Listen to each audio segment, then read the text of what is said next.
Snow fell heavier than it should have that Christmas Eve, thick white flakes swallowing the city lights and muting the sound of a world that usually never slept. From the outside, the man sitting alone in the back seat of a luxury car looked like he had everything. A billionaire, a global name, a single father admired by magazines and business channels.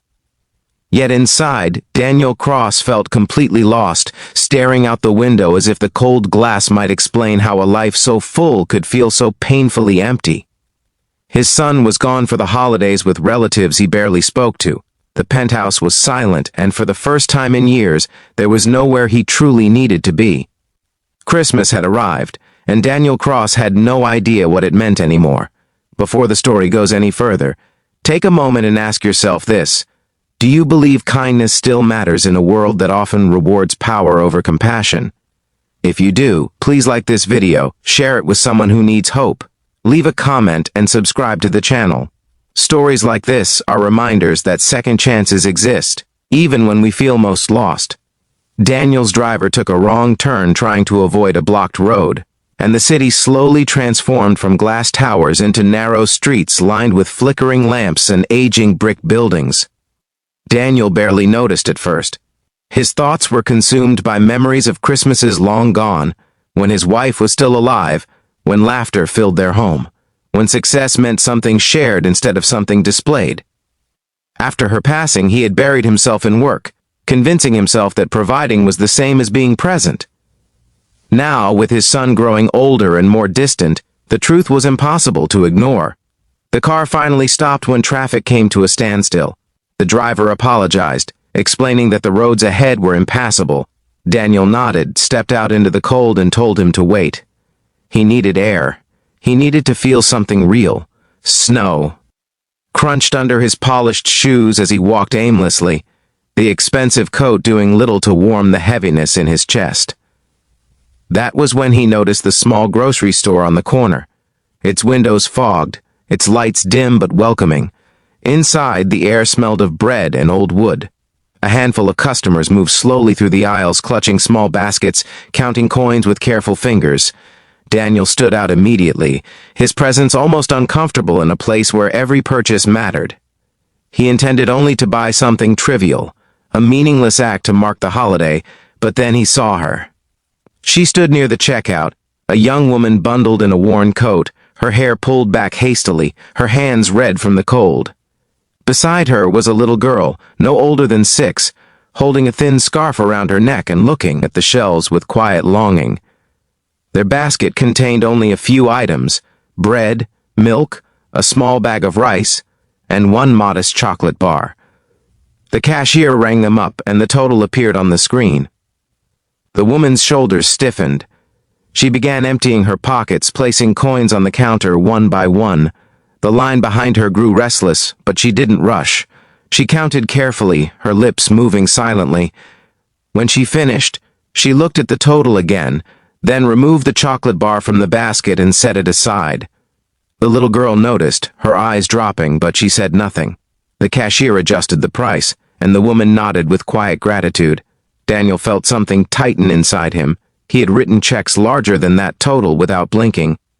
He had spent more on wine than this woman would spend on food all week. Yet here she was, sacrificing the smallest joy so her child could eat. Without thinking, he stepped forward and placed his card on the counter, motioning for the cashier to include the chocolate.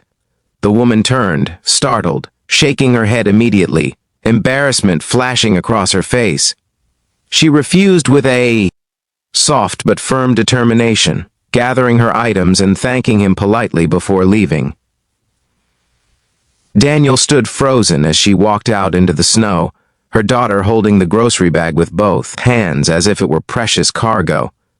Something about the refusal struck him deeper than any acceptance could have. It wasn't pride, it was dignity, it was strength, it was love. He followed them outside at a distance, unsure why, telling himself he just wanted to make sure they were safe.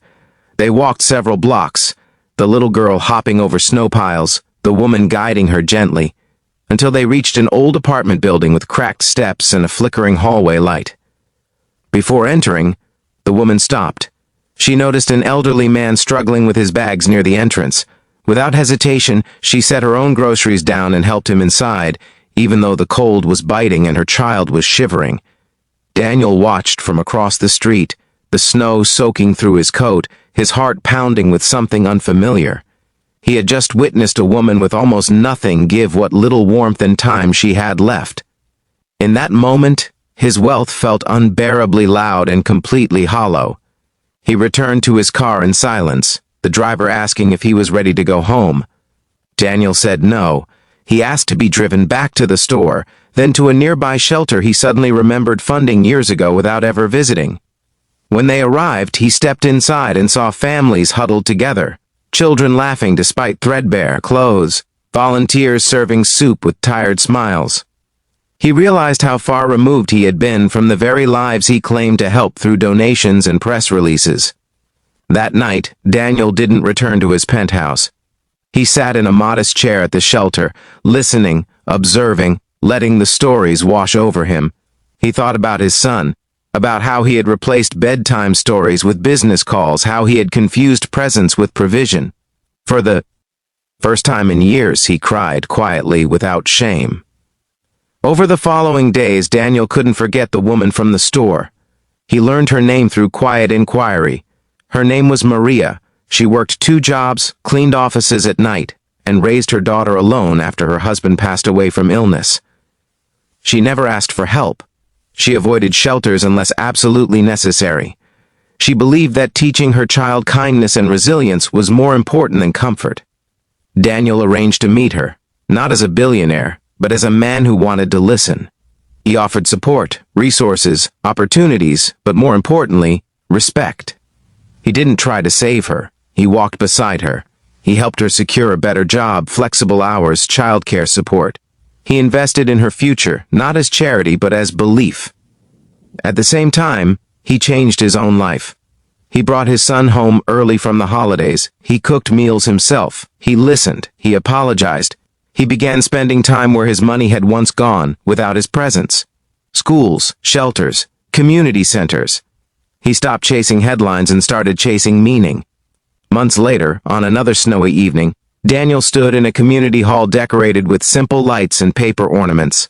Children laughed, families shared food, and Maria stood nearby, her daughter running freely, clutching more than just a chocolate bar this time, clutching safety.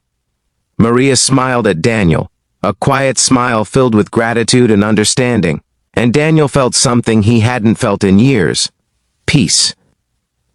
If this story is touching something deep inside you, if it reminds you of moments where kindness changed your life or someone else's, please take a second to like this video, share it, and let us know in the comments.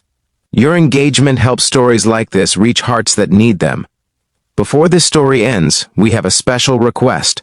Please comment the word kindness below if you believe that even the smallest act can change a life. Your words matter more than you think. That Christmas, Daniel Cross learned that being lost wasn't about not knowing where you were. It was about forgetting who you were meant to be. And sometimes, the people who have the least are the ones who show us the most.